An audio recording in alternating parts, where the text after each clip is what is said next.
Welcome to my channel. আজি আমি বনাবলৈ লৈছোঁ চিকেন বিৰিয়ানী। একেবাৰে সহজভাৱে বনাইছোঁ, আহকচোন চাওঁ। ইয়াৰ বাবে মই প্ৰথমতে আদা, নহৰু, জলকীয়া আৰু পিঁয়াজ এটা লৈ মিক্সিত অকণমান পেষ্ট বনাই লৈছোঁ। ইয়াৰ পাছত আমি মাংসখিনিত যিখিনি মছলা ব্যৱহাৰ কৰিম, যেনে গৰম মছলা, মিট মছলা, চিকেন মছলা, লগতে ৰেড চিলি, এই গোটেইখিনি দি সানি ল'ম। লগত দিছোঁ আদা, নহৰু, জলকীয়া আৰু পিঁয়াজৰ পেষ্ট আৰু অকণমান মিঠাতেল ব্যৱহাৰ কৰি ধুনীয়াকৈ সানি ল'ম। এইখিনিতে মন কৰিব যে বিৰিয়ানীৰ বাবে আমাৰ মাংসৰ পিচকেইটা অকণমান ডাঙৰ ডাঙৰ হ'ব লাগিব। মোৰ পিচকেইটা অকণমান সৰু হ'ল, ডাঙৰ হ'লে খাবলৈ ভাল হয়। ইয়াৰ পাছত আমি ইয়াত ব্যৱহাৰ কৰিম দৈ। দৈৰ বাবে মই লৈছোঁ এটা সৰু বাতি। ইয়াৰে মই প্ৰায় 8 চামুচমান দৈ ব্যৱহাৰ কৰিম।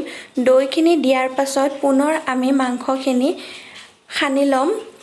এনেদৰে অকণমান সময় মাংসখিনি দৈ দিয়াৰ পাছত সানি ল'ব লাগিব। ইয়াৰ পাছত আমি ইয়াত দিম নিমখ। নিমখটো মই আধা চামুচ ব্যৱহাৰ কৰিছোঁ। আপোনালোকৰ মাংসৰ অনুপাতে নিমখটো চাই দি ল'ব। লগত হালধি। এইখিনি দিয়াৰ পাছত পুনৰ আমি সানি লৈছোঁ। সানি থাকোঁতে পাহৰি থাকিলোঁ যে ইয়াত জিৰা পাউডাৰ দিবলৈ থাকিয়ে গ'ল। মই এতিয়া ইয়াত জিৰা পাউডাৰ দিছোঁ। জিৰাৰ বাবে মই ঘৰৰ জিৰাটো ব্যৱহাৰ কৰিছোঁ কাৰণে এচামুচ আৰু আধা চামুচ জিৰা পাউডাৰ দিছোঁ। জিৰা পাউডাৰখিনি দিয়াৰ পাছত পুনৰ আমি অকণমান সময় সানিব লাগিব। সনাৰ পাছত প্ৰায় আধা ঘণ্টামান মেগনেট হ'বলৈ থ'ব লাগিব। ইয়াৰ পাছত আমি ইয়াত ব্যৱহাৰ কৰিম আমাৰ মেইন মছলা, মানে বিৰিয়ানী মছলা। বিৰিয়ানী মছলা মই প্ৰায় 2 চামুচ ইয়াত লৈছোঁ। বিৰিয়ানী মছলাখিনি দিয়াৰ পাছত পুনৰ আমি অকণমান সময় সানি ল'ব লাগিব। বিৰিয়ানী মছলা সানাৰ পাছত পুনৰ 5 মিনিট বা 2 মিনিটমান অকণমান থৈ দিব লাগিব। নথলেও হৈ যায়, মই অকণমান সময় থৈ দিছিলোঁ। এইখিনি অকণমান সময় থোৱালৈকে আমি ইয়াৰ বাবে ব্যৱহাৰ কৰিবলগীয়া পিঁয়াজখিনি কাটি ল'ম। পিঁয়াজৰ পৰিমাণটো অকণমান বিৰিয়ানীত সৰহ লাগে। ইয়াৰ বাবে মই 5টা মিডিয়াম চাইজৰ পিঁয়াজ ল'লোঁ। পিঁয়াজখিনি ধুনীয়াকৈ কাটি লৈছোঁ।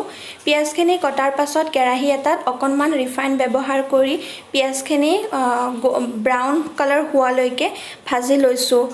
এইখিনিতে মন কৰিব, গেছটো পূৰা হাই কৰি নথ'ব, নহ'লে পিঁয়াজখিনি জ্বলি যোৱাৰ সম্ভাৱনা থাকিব। এনেদৰে মিডিয়াম কৰি অকণমান নিমখ দি লৈছোঁ ভাজোঁতেনে মই পিঁয়াজখিনি। এনেদৰে ভাজি আছোঁ। বাৰে বাৰে পিঁয়াজখিনিকে দেখাই আছোঁ, তাৰ বাবে বেয়া নাপাব। যিহেতু অকণমান বেছি সময় ভাজিব লাগে, সেইকাৰণে দেখালোঁ। তাৰপাছত মই ইয়াত ব্যৱহাৰ কৰিম আলু। ডাঙৰ চাইজৰ এটা আলু ব্যৱহাৰ কৰিছোঁ। আলুটো ঠিক তেনেদৰে অকণমান ভাজি লৈছোঁ। আলুখিনি ভজাৰ পাছত পুনৰ একেটা কেৰাহীতে অকণমান মিঠাতেল ব্যৱহাৰ কৰিছোঁ। মিঠাতেল দিয়াৰ পিছত অকণমান চেনি দি লৈছোঁ কালাৰৰ কাৰণে।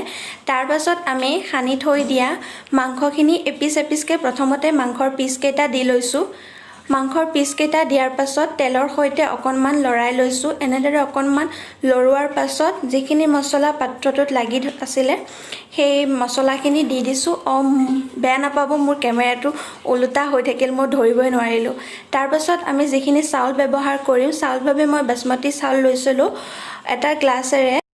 প্ৰায় 2 গিলাচমান চাউল লৈছোঁ। চাউলখিনি মই ভালকৈ ধুই অকণমান মেলি থৈ দিছিলোঁ যাতে পানীটো জৰি যায়। ইয়াত মই দুমুঠিমান ধনিয়া ব্যৱহাৰ কৰিছোঁ। অকণমান ধনিয়া মাংসখিনি ভাজোঁতেনে ব্যৱহাৰ কৰিছোঁ। বাকীখিনি আমি পিছত ব্যৱহাৰ কৰিম। তাৰপাছত কুকাৰ এটাত কুকাৰটো গৰম হ'বলৈ দিছোঁ। গৰম হ'বলৈ দি অকণমান ৰিফাইন দি লৈ প্ৰথমতে মাংস 2 পিচমান দি লৈছোঁ। তাৰপাছত অকণমান চাউল দি লেয়াৰ এটা বনাই লৈছোঁ। চাউলখিনি দিয়াৰ পাছত পুনৰ আমি ইয়াত ভাজি থোৱা পিঁয়াজখিনি লগতে আলুৰ টুকুৰাকেইটা দিছোঁ। তাৰপাছত পুনৰ আমি মাংস দিছোঁ। মাংস দিয়াৰ পাছত পুনৰ চাউল আৰু শেষত একেবাৰে ধনিয়া আৰু অকণমান ঘিউ ব্যৱহাৰ কৰিছোঁ। আপোনালোকে বেছিও দিব পাৰে, মই ঘিউৰ পৰিমাণটো কমাই লৈছোঁ। ইয়াৰ পাছত আমি চাউলৰ পৰিমাণ অনুযায়ী পানী দিছোঁ। চাউল 2 গিলাচ ব্যৱহাৰ কৰিছিলোঁ, যিহেতু পানীও 2 গিলাচৰ অকণমান বেছি লৈছোঁ। এয়া এটা চিটি মৰাৰ পিছত আমাৰ বিৰিয়ানী হৈ গ'ল ৰেডি। চাওকচোন কিমান ধুনীয়া হৈছে, লগতে খাবলৈও বহুত টেষ্টি হৈছিল।